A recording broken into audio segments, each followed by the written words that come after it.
I can just 3D model it and the machine does the rest. I kind of made rocket engines in my basement. Hi everyone, Jason at the Makera Open Source 2025, and I'm joined now by one of the feature creators this year, Joel from Integza.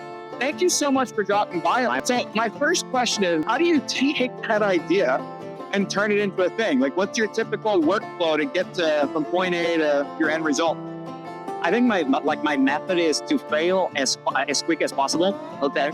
Just because if I know where I'm gonna have the trouble in making this out, right? I can actually focus on that aspect of the design. I click this link, I go to that link, and then I find this weird exotic paragraph about a new stuff. I'm just like, I want to do this. I want to make this. I know you do 3D printing, CNC machining. Are you the kind of person that likes to sketch things out before you dive into CAD, or are you straight into your CAD and then you're processing? Yeah, I think I dive directly into CAD.